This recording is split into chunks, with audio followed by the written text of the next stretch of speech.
राधे राधे आप सभी को। ललही छठ, हल छठ, किस दिन हमको व्रत करना है, कैसे व्रत करें, कैसे पूजन करें और खाने में हमको क्या खाना है, ये सारी जानकारी मैं आपको देने वाली हूँ। 2026 में किस दिन इसको व्रत किया जाएगा। तो देखिए छठ, इसको भादो मास की कृष्ण पक्ष की छठ को हल छठ या ललही छठ मनाई जाती है। ये इसका देखिए, ये इसको हम बलराम जी के, श्री कृष्ण के बड़े भाई बलराम के जन्मोत्सव में मनाते हैं। जैसे कि अष्टमी में श्री कृष्ण का जन्मोत्सव मनाते हैं, इसी तरह ये षष्ठी के दिन उनके बड़े भाई बलराम का जन्मोत्सव मनाया जाता है। तो इसी में जिन बहनों को पुत्रवती बहनें हैं तो अपने पुत्र की लंबी आयु के लिए इसका व्रत करती हैं और उनके सुख समृद्धि के लिए व्रत करती हैं। और देखिए हर तरीके से हर प्रांत में अलग अलग किया जाता है इसकी पूजा। तो बस इसकी पूजा का भी समय आप 10 बजे के बाद से या 12 बजे भी कर सकती हैं, या संध्या के समय 4 बजे भी कर सकती हैं।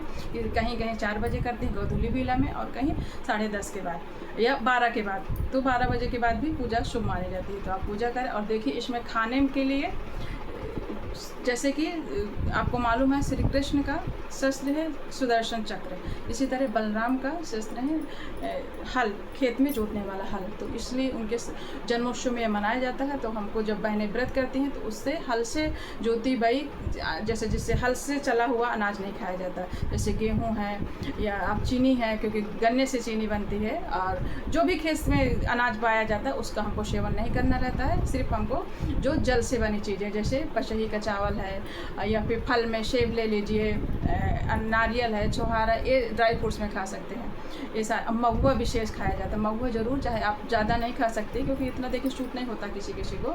तो आप चाहे गिन के 6 महुआ का ज़रूर, आपको सबसे पहले व्रत का जब पारण करेंगे तो महुआ ही खाएंगे। जब पूजा करने के बाद, मतलब पारण का मतलब नहीं, पूजा के बाद जब आप खाएंगे तो महुआ ही खाएँ, सेवन करेंगे। और देखिए इसमें पूजा में 6 तरह का अनाज हमारे यहाँ भरा जाता है, वो भी भून के मिट्टी के पात्र में, मिट्टी के पात्र में भून के भरा जाता है। और पूसा घास को गमले में गाड़ दिया, गमले में रख के, या चाहे आप ज़मीन में गाड़ के करके उसमें पूजन करना रहता है।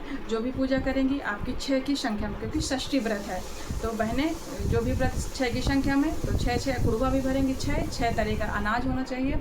और इसमें देखिए एक विशेष रहता है कि आपको गाय का दूध, घी, दही कोई इसमें इस्तेमाल नहीं किया, त्याज्य हो, मतलब उसको त्यागना रहता है। आपको भैंस का घी, भैंस का दही, भैंस का दूध खाना है। पूजा में भी वो इस्तेमाल करना है। आपको हवन धूप करना है तो महुआ से, और भैंस के दूध, भैंस के घी से ही हवन पूजन करना है। आप इस स्वयं के लिए भी खाएंगे तो भैंस का दूध, दही खाने में आपको इस्तेमाल करने के लिए शुभ माना जाता है। और गाय की कोई भी घी है, दूध है, दही आपको नहीं खाना है। और आपको ध्यान देना है कि आपको खेत से कोई भी चीज़, खेत की जो भी, जैसे केला है खेत का, तो आपको नहीं खाना है, क्योंकि उस दिन वो आपको, जैसे कि मैंने बताया, बलराम जी का जन्मोत्सव के रूप में, तो उनका शस्त्र ही हल है, तो हमको उसका बचाना है। और हमारे यहाँ तो जैसे चलने के लिए भी खेत से नहीं चला जाता है, उस दिन पूरा उसको बचाया जाता है। तो बहुत सारी चीज़ें गांव में और भी होती हैं, लेकिन इतना लोग अब नहीं मानते हैं।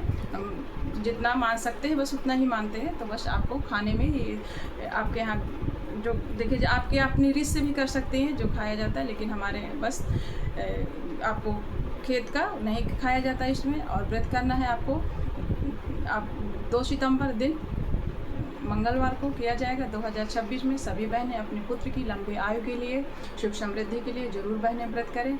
और मेरी यही प्रार्थना है कि हर साल अपने पुत्र की जो बहनें पुत्र नहीं हैं वो भी अगले साल उनका भी गोधरी भरी हो। जिन बहनों के पुत्र हैं वो हर साल अपने पुत्र की लंबी आयु के लिए हल छठ, ललही छठ का व्रत करें, पूजन करें।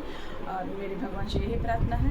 और आप लोग ज़रूर व्रत करें बहनें, जिनके यहाँ व्रत किया जाता है व्रत करें। और देखिए जिनके यहाँ नहीं किया जाता, नहीं जानते हैं, तो देखिए हर जगह नहीं किया जाता। ये यूपी में, एमपी में कुछ जगह किया जाता है, कुछ जगह इस व्रत को नहीं जानते हैं लोग। अगर आपके यहाँ किया जाता तो ज़रूर आप अपने कुल परंपरा के हिसाब से ही करें, उसी तरह पूजन करें जैसे किया जाता है। किसी के यहाँ देखिए इसको छठी स्वरूप माना जाता है, तो छठी की उसमें जब दीवार में भी लिख के पूजन किया जाता है, लेकिन अभी उसके भी कैलेंडर आते हैं, तो कैलेंडर से भी पूजन करें। और सबसे विशेष होता है, इसको कुशा घास को लगा के ही पूजन किया जाता है। और उसी के नीचे ही सब ये जो मिट्टी के पात्र का कुड़वा भरना रहता है। और महुआ पूजा में सबसे बड़ा इसका प्रसाद महुआ का रहता है। तो महुआ और भैंस का घी, दही, दूध, इस तरीके से आप पूजन करें और अपने संतान की सुख समृद्धि की प्रार्थना करें।